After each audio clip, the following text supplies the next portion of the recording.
Day special. नमस्कार, let's mic में आपका स्वागत है। डे स्पेशल के साथ मैं राखी जैन।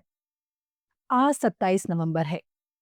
भारत की राजनीति के एक ऐसे चेहरे को याद करने का दिन जिसने सत्ता की राजनीति को सामाजिक न्याय की राजनीति में बदलने की कोशिश की।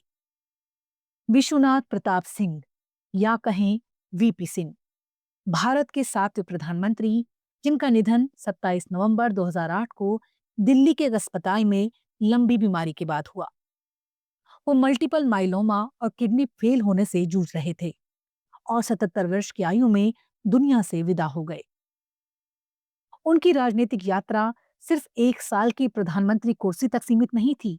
ये यात्रा थी भ्रष्टाचार के खिलाफ लड़ाई, सामाजिक न्याय के लिए संघर्ष और सत्ता से अधिक सिद्धांत को चुनने की। 25 जून 1931 इलाहाबाद जिले के मांडा रियासत के एक कुलीन राजपूत परिवार में उनका जन्म हुआ। राज परिवार के वारिस थे, आगे चलकर मांडा के राजा भी कहे गए। लेकिन जीवन ने उन्हें सिर्फ राजघराने का वारिस नहीं, बल्कि बदलाव का वाहक बना दिया। इलाहाबाद और पुणे विश्वविद्यालयों से पढ़ाई की, लेकिन उनकी असली शिक्षा थी भारतीय लोकतंत्र का संघर्ष और समाज की असमानताओं का सामना। वीपी सिंह 1960 के दशक में उत्तर प्रदेश की राजनीति से उभर कर आए। किशनपुर से विधायक बने, फिर विधानसभा में उठते सवालों के बीच एक सचित्र, ईमानदार और जमीनी नेता के रूप में पहचाने जाने लगे। 1980 में उन्हें उत्तर प्रदेश का मुख्यमंत्री बनाया गया। उस समय बुंदेलखंड और दक्षिण पश्चिम यूपी डकैतों के खौफ से दहला करते थे। That's my day special. VP Singh ने बतौर मुख्यमंत्री डकैतों के खिलाफ सख्त अभियान शुरू किया। कई कुख्यात गिरोहों के आत्मसमर्पण की पहल की और विफल होने की नैतिक जिम्मेदारी लेते हुए मुख्यमंत्री पद से इस्तीफा देने की पेशकश भी कर दी, जिसने उन्हें ईमानदार और नैतिक नेता की छवि दी।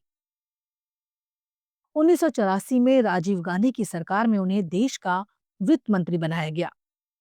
यहीं से वीपी सिंह की सबसे अलग पहचान बनी मिस्टर क्लीन। उन्होंने कॉरपोरेट घरानों और टैक्स चोरों पर कड़ी नजर रखी। इनकम टैक्स और प्रवर्तन निदेशालय को सक्रिय कर कई बड़े और प्रभावशाली व्यावसायिक समूहों पर छापे पड़वाए। उनकी ये मुहिम भ्रष्टाचार और काले धन के खिलाफ एक मजबूत संदेश थी, लेकिन इससे सत्ता और पूंजी के गठजोड़ में बेचैनी भी बढ़ी।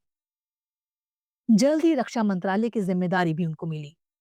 इसी दौरान बोफोर्स सौदे में कमीशन खोरी के आरोप सामने आए। वीपी सिंह ने इस मामले में पारदर्शिता की मांग उठाई और सत्ता से टकराव की कीमत चुकाई। उन्होंने मंत्री पद छोड़ा, कांग्रेस और लोकसभा से इस्तीफा दे दिया। एक तरह से ये उनकी बगावत थी, भ्रष्टाचार के खिलाफ और ईमानदारी के पक्ष में। कांग्रेस से अलग होने के बाद वीपी सिंह ने जन मोर्चा बनाया, फिर उससे आगे बढ़कर 1988 में जनता दल के गठन का नेतृत्व किया।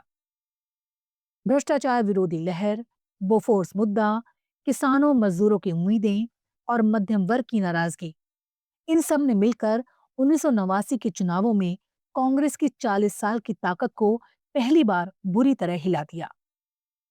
नेशनल फ्रंट ने भाजपा और वामपंथी दलों के बाहरी समर्थन से सरकार बनाई और 2 दिसंबर 1989 को वीपी सिंह भारत के प्रधानमंत्री बने। उस दौर का एक चर्चित नारा था, राजा नहीं फकीर है, देश की तकदीर है। उनके शासनकाल की सबसे ऐतिहासिक और विवादित पहचान बनी मंडल आयोग की सिफारिशें लागू करना। बीपी मंडल आयोग ने स्वतंत्र भारत की सामाजिक असमानताओं का अध्ययन कर सिफारिश की कि पिछड़े वर्गों को सरकारी नौकरियों और शिक्षा में 27% आरक्षण दिया जाए। ये रिपोर्ट 1980 से ही फाइलों में दबा दी गई थी। 7 अगस्त 1990 को वीपी सिंह ने मंडल आयोग की सिफारिशें लागू करने की घोषणा की।